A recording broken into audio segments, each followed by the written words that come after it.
Welcome back to the Many Roads podcast. I'm Oba Okusanya, your host. Today's episode is a special one. Typically, on the Many Roads podcast, we have a guest talking or I'm talking, but on this episode, it's you. That's right. I guess a couple of weeks ago, I had asked our community for input on two questions. The first question being, what's one thing you believed as a child but you now know is a lie? And the other question was, what's one piece of advice you think more people need to hear? And wow, you guys did not disappoint. I mean, um, yeah, the input and the thoughts and opinions that were submitted and like provided were absolutely crazy and mind blowing, and I can't wait to get into it with all of you. So I couldn't pick all of them just because of time, but I've picked some, and we'll get into it. It's going to be exciting. It's going to be funny. It's going to be thought provoking, but get comfortable. You're going to enjoy this. Let's get into it.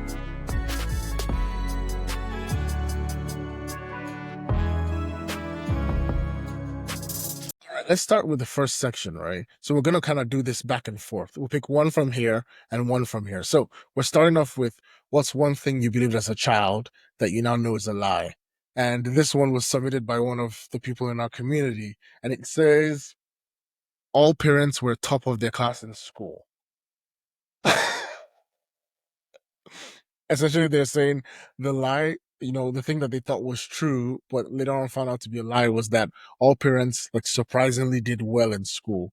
All parents were like top of the class. All parents were valedictorians. And, like if you ask your parents, they'll probably tell you this, like, yeah, I was top of my class, I got all A's and all this. But I guess the question is, if all the parents were top of their class, if all of them were number one, who was number two, who was number three, right? I mean, it's one of those things that like, it's just, yeah. But as a child, you're told that and you believe it because, hey, it's your parents and they must be right. Funny story. My dad, when he told us about how well he did in school, just cause like he wanted to like prove to us, he went beyond just the typical, oh, yeah, I did so well in school. He actually brought out his grades. He had a transcript of his grades and he actually brought out his grades to show us and was like, and he said, when I was in school, I wasn't even a Christian. I didn't even have a good head on my shoulders, but look at what I did. For you guys, you have no excuses. Talk about no pressure, right? Right. So that's on one hand of on one hand of the questions, I guess. Now let's go back. Let's go to the other hand of the question. What's one piece of advice that you think more people need to hear? And another person says, true wealth is beyond cash in the bank. Wealth is also having a reliable name that people find credible and can trust. Wow. True wealth is beyond cash in the bank. That alone is crazy because in this time and in this age and in this dispensation, there's a lot of um, similarities. There's a lot of, not similarities, I guess, linkages that you can draw between somebody being called wealthy and their net worth. But this person is essentially saying the true wealth, the kind of wealth that goes beyond money in the bank, that wealth is also impacted by things like your credibility and your trustworthiness. How credible are you? How trustworthy are you? And what kind of character and behaviors do people attribute to your name? You know, um, one thing that I heard growing up in going through high school, from some of my teachers was that you know if your name was synonymous with being like troublesome or being stubborn or you know there's only so much that you can do in life. That's what some of my teachers would say. And of course, like, they had good reasons to say that because they were trying to make sure that we were all well behaved. But looking back now, a good name is actually, it's actually quite important, especially in this day and age where we have social media, right? If you have a bad reputation, unfortunately, the way things work now, it just kind of sticks to you and there's nothing you can do about it. Yeah. I mean, you can kind of do some PR and damage control, but there's only so much you can do, right? So, true wealth is beyond cash in the bank. Wealth is also having a reliable name that people find credible and can trust. I like that. That's amazing. All right, let's go back into what's one thing you believed as a child and later on found out was a lie. This one is funny. This one is hilarious. This person said, "When it rained, it was God taking a shower." Wow, wow. When it rained, it was God taking a shower. I mean, from the eyes of a child, it's probably so believable, right? From the and in the mind of a child, it's probably so conceivable. The fact that like the water is coming from the sky.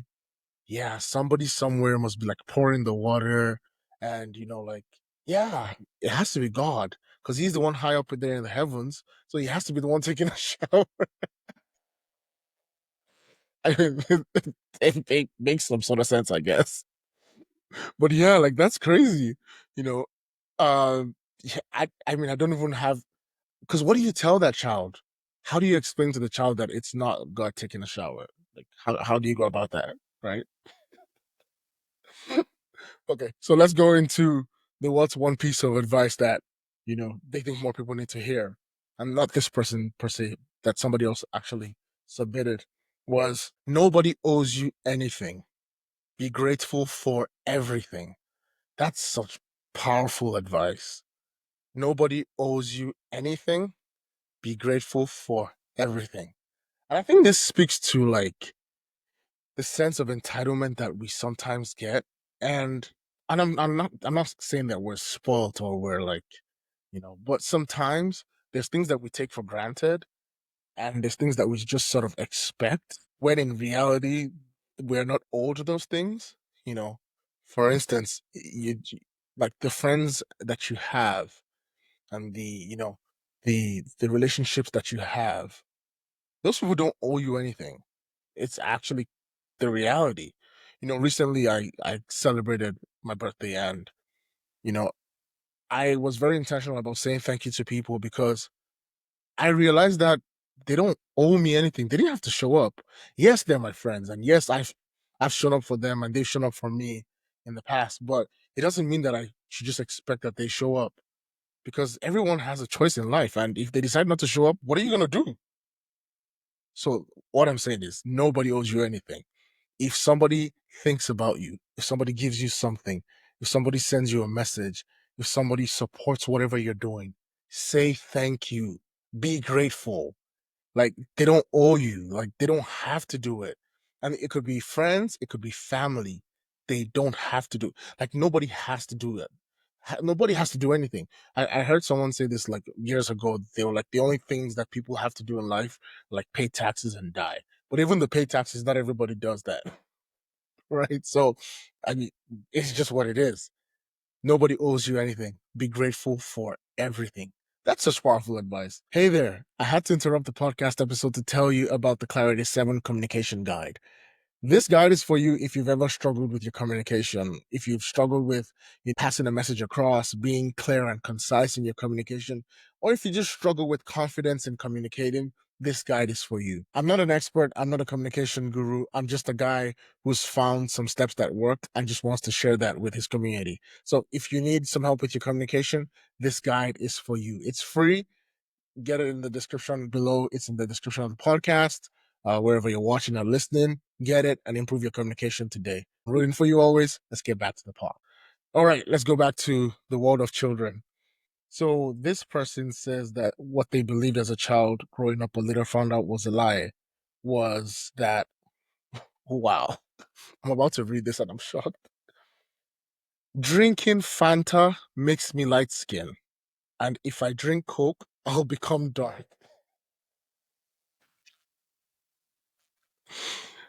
Oh, I don't know if you can tell. I'm having fun filming this.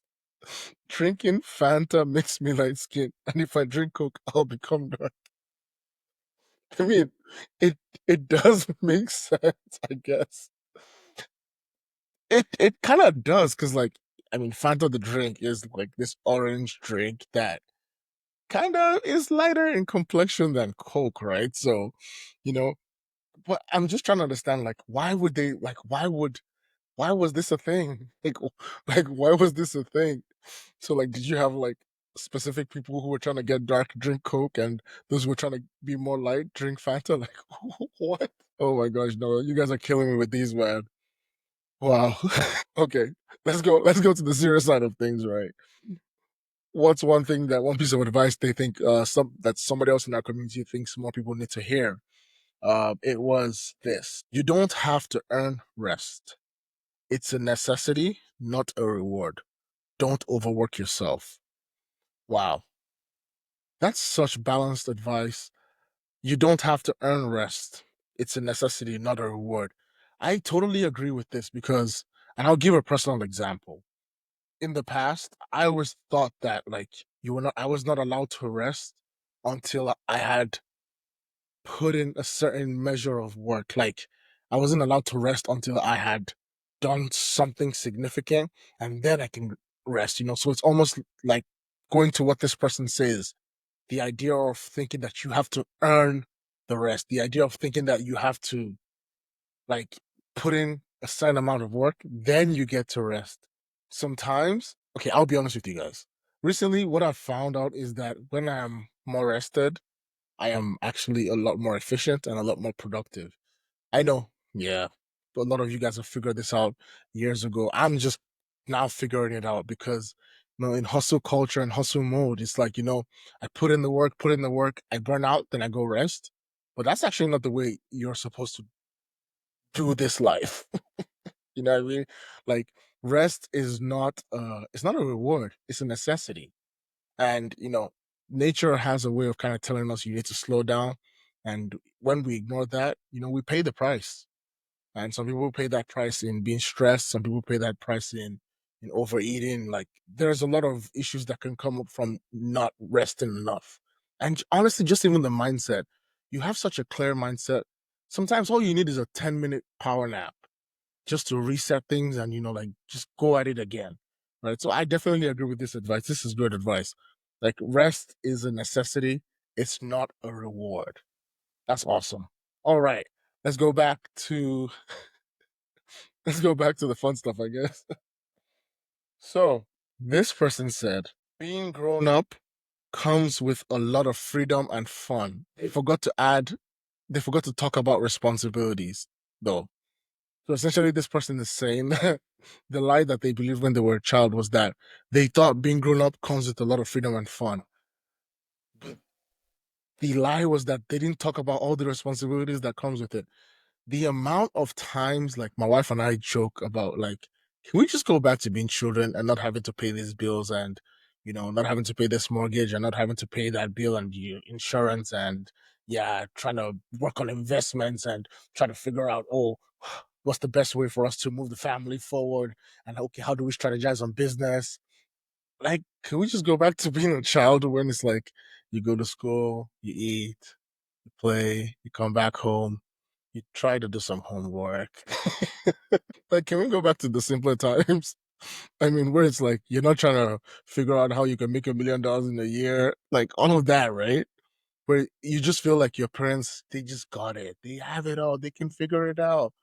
I'm just here for the ride. Such simpler times. I know. Wow.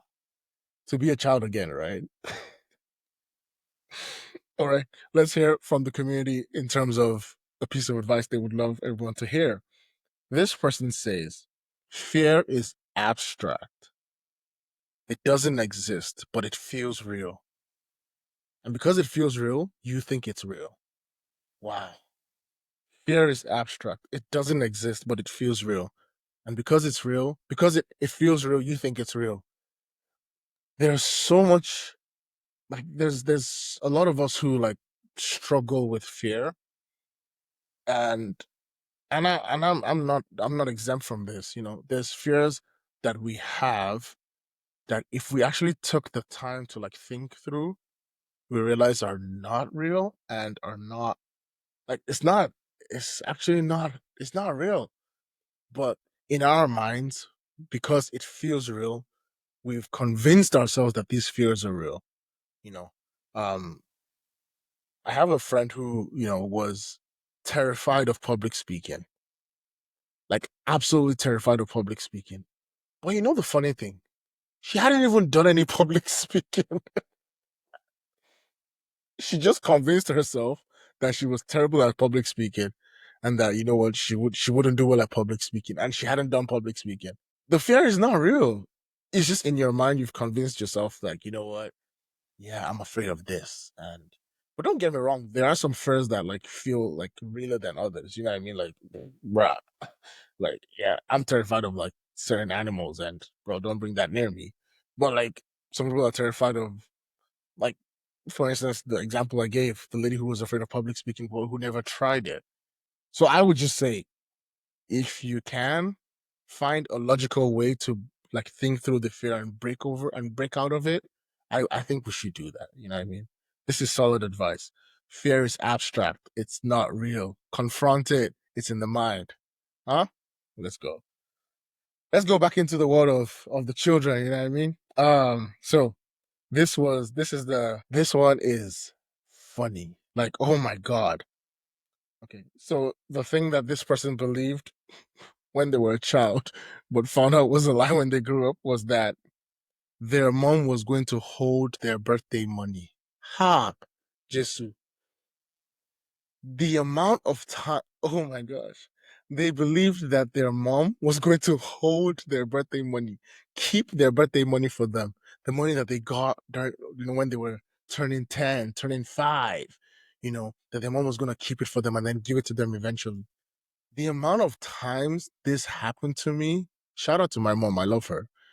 But the amount of times she did this, or the amount of times we go visit people, or some of my parents' friends came over to the house, or we just saw them somewhere, and they're like, "Hey, Oba, here you go. Here's some money," and we'll take the money. And as soon as we take my mom, be like, "Bring it. Let me keep it for you. Don't worry. Let me keep it for you." The amount of times this happened, and you just heard nothing about the money anymore. Absolutely nothing. And I remember one time I summoned the courage to go talk to my mom, be like, "Mom, the money Auntie so and so gave us, can I have it? I want to go and use it to do something." You know, she said, "I've been taking care of you for how many years? Since you were born.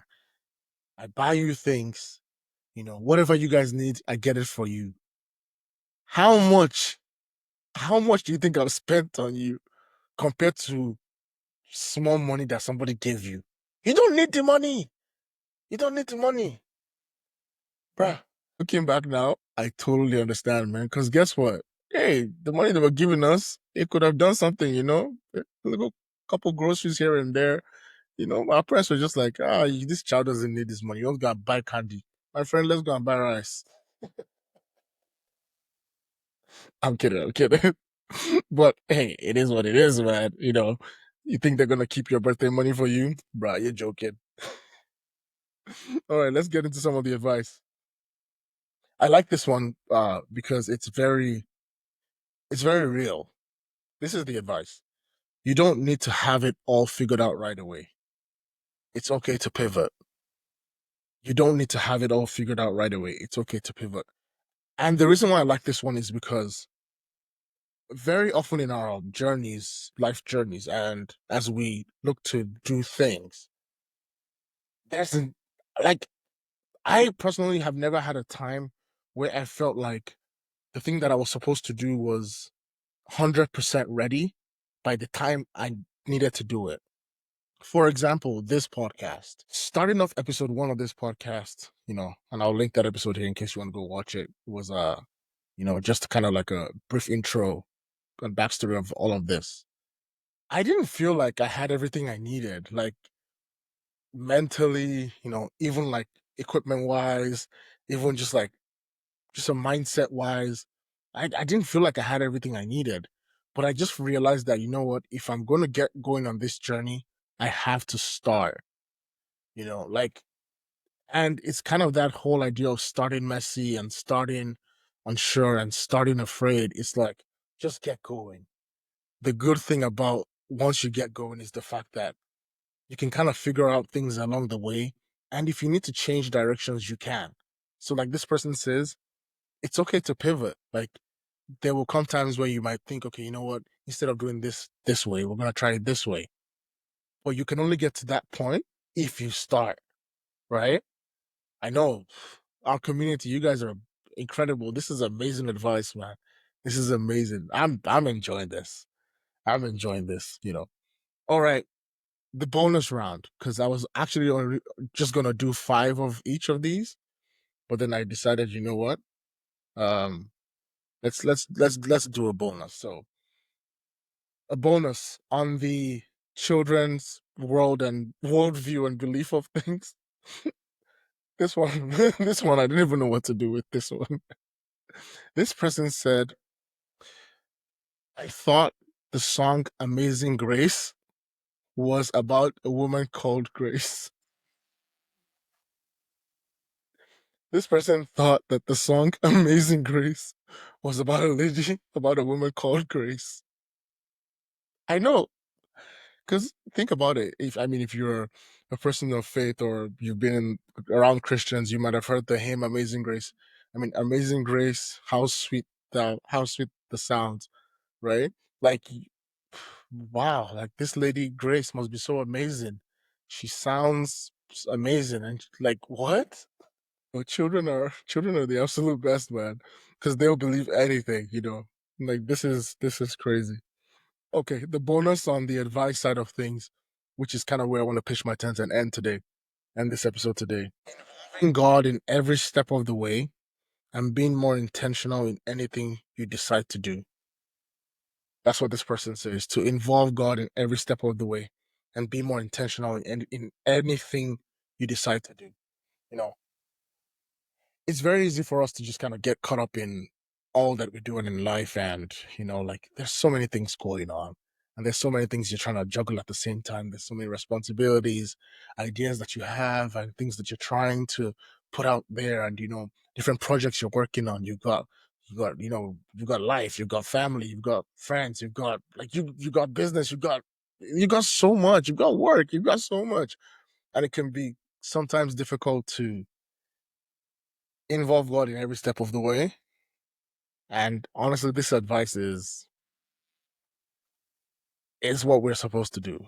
Like at every step of the way and in everything that we do, we're supposed to acknowledge God, Uh I'm a person of faith, and I'm a Christian, and there's that scripture that talks about how, trust in the Lord with all your heart and lean not on your own understanding. In all your ways acknowledge him and he will direct your path. The very acknowledgement of God in all our ways leads to him directing our path. So a lot of times we struggle with not knowing where to go because we haven't acknowledged God in our ways. I know. And all I'm saying to you is this, right? There might be a time and a place where you feel like you're stuck, you feel like you don't know what to do, you feel like you don't know where to go. By acknowledging God in your ways, by just simply saying, God, hey, what do I do? He will direct your path. That's the promise according to the word of God. So this is solid advice. This is sound advice for anyone who's watching, listening. You know, I want you to know that there is a benefit in acknowledging God in all that you do and in all of your ways. That's the first part of that, I guess, the advice from this person. But the second part too is also quite interesting. They said, be more intentional in anything that you decide to do. There's that saying that, like, uh, anything worth doing is worth doing well. You know, like anything worth doing is worth doing well. This is something that, like, you see as a trait, as a character trait in anyone who's doing anything substantial or successful in life. It's the fact that they've just decided to do one thing really well, you know. And a lot of times there's a temptation to try to do so many things. And the issue with that is that you might not be able to do a lot of things really well. But by being intentional about whatever it is that you're doing and doing it well, eventually there's a level of success that you'll encounter. There's a level of success that you get to just because you are intentional about doing it well. And so this is just, I guess, some friendly advice to you, and not from me actually, but from our community to us, you know, that, whatever it is that we're doing, we should be intentional about doing it. So honestly, this episode, I feel like it was for me, but I'm sure you guys enjoyed it as well because we got to laugh, we got to have fun. but we also got to kind of like think about a lot of the deep stuff, a lot of thought-provoking advice. And it's just amazing that this is from our community, and it's just amazing that this is from people that follow the page and follow the podcast and all that stuff. So I guess thank you all for supporting and providing your input into this episode. Literally, you guys made this episode what it is, But yeah, if you're new here, or if you haven't, please subscribe to the channel. Come join a community of people who are, of course, like wise and smart and, incredibly ambitious and entrepreneurial, but also like funny, right? That's all I'll say, but that's the pod for this week. And honestly, if you guys have more of these, or if you just want to like put some additional either things that people told you as a child that you found out was a lie, or you just want to give some advice in the comments, go ahead, do it. We'll love to shout you out, and I guess that's it. Okay, till next time on the pod, God bless.